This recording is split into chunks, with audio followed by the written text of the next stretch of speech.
What are my picks for the top 5 best whiskeys for 2025? Let's find out.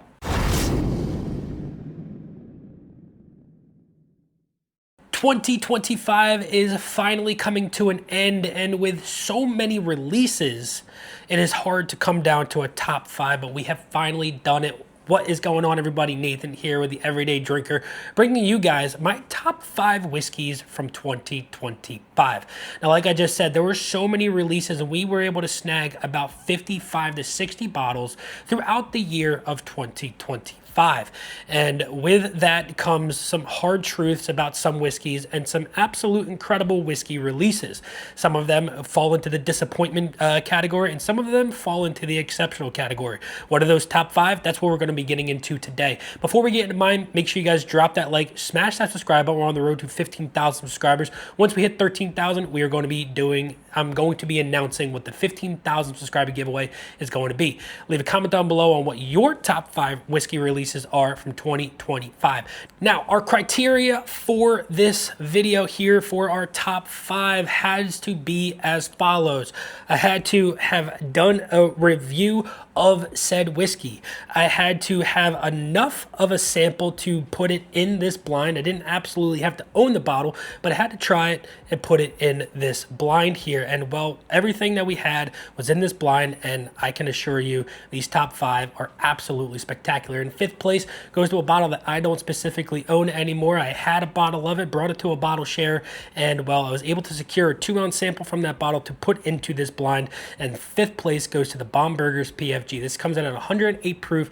It's that precision fine grain whiskey coming from Michter's that's absolutely incredible. It's finished with French oak staves. It's got a lot of flavor at 108 proof. I can only imagine what this whiskey would have been at maybe 110, 115 proof. Now, I know Michter's does not have a lot of high proof stuff. This is probably close to that barrel proof entry, but nonetheless, absolutely incredible whiskey. That was one of those whiskeys of the year that I really wanted to get my hands on, and when I got it, I wanted to share it with a bunch of other people, and that is what we were able to do. So 5th place goes to that Bombergers PFG. In 4th place, let's find out what that goes to.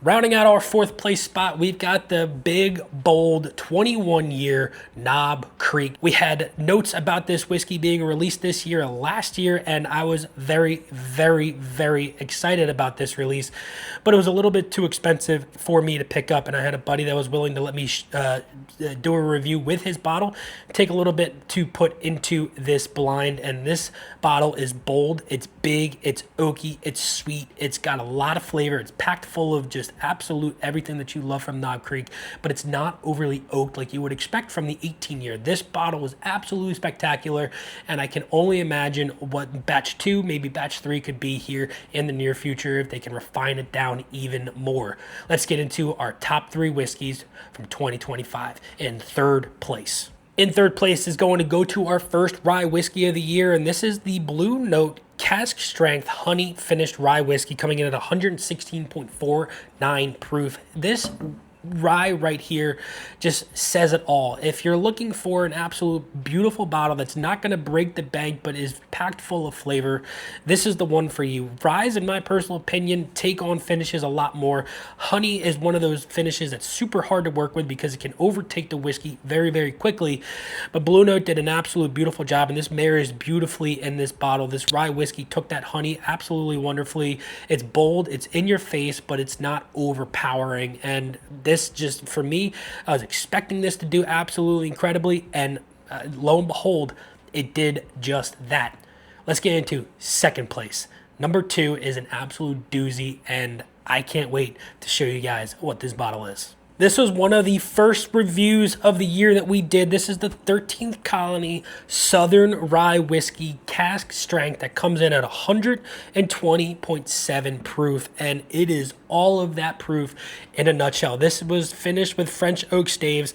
A lot of these whiskeys are finished in something, and you know, me personally, I didn't think that I was going to fall for these finishes as hard as I did, but a lot of them are proving to me that you can finish a whiskey properly, and 13th Colony did just that with this right here. This is bold, it's powerful, it's just an absolute bomb of a rye whiskey. To me, when I I did that initial review. I said it was the Thomas H. Handy Killer from BTAC, and it still holds true to me in that fact that I think that this could take down some of those higher allocated bottles from Buffalo Trace and Heaven Hill and, you know, Wild Turkey and things along those lines. This bottle from 13th Colony absolutely stood out like a sore thumb.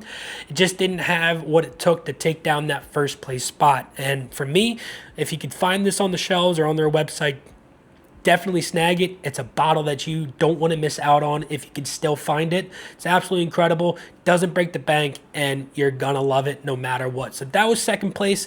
Let's find out what got the creme de la creme, that gold crown, that #1 place, the best whiskey of the year for 2025. You guys have probably seen this bottle on a bunch of other YouTubers' top 5s, falling in somewhere in that first to third spot for best whiskey of the year. Now, when I was going into this video, I put allocated, expensive, hard to find up against, you know, the everyday pours. And I truly wanted to find what the best whiskey was of the year. And when you put those harder to find bottles up against those easy to find bottles, the non-allocated bottles, and you get that non-allocated bottle that beats out that higher, harder to find bottle, that is one of those bottles that is an absolute stud muffin of a bottle. Now, this bottle right here just stood out like you wouldn't believe. Jack Daniel's 14 year at 126 proof is an absolute bomb to your mouth. It's full of flavor. It's jam-packed. It's not your traditional Jack Daniel's whiskey. It doesn't have that banana note that I always find even on the Coy Hills and things along those lines. I think that age, that extra time in the oak, toned down those off-putting notes that I find in a lot of Jack Daniel's offerings and brought in a lot more subtleties that I absolutely enjoy in all their whiskeys.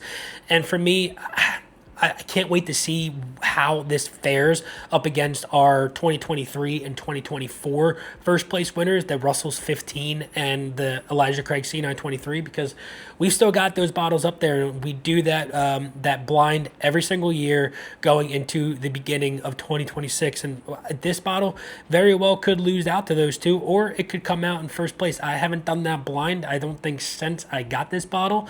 And for me, Jack Daniel's 14, absolute incredible release from Jack Daniel's. And for whoever was able to snag it, kudos to you. Enjoy that bottle because it's a darn good one, and it deserves, in my personal opinion, for my palate and my preference, its first place gold crown. It's a great pour. Like I said, drop that like, leave that comment down below on what your top 5 whiskeys were for 2025. It could be single barrels, it could be, you know, ryes, it could be bourbons, it could be American light whiskeys. You know, there are a lot of whiskeys that I personally was not able to acquire throughout the year, and there were ones that you weren't able to acquire, and you know, you might have got some that I didn't get, and I got some that you weren't able to get. So I can't wait to see what your lists are down below. Make sure you guys also check the link out down below for the Patreon. Fun things happening, huge Discord, huge community that you know, we talk every single day. Fun things happening in 2026. We've got a lot more barrel picks that you're not going to want to miss. Till next time, this has been Nathan with the Everyday Drinker. Cheers.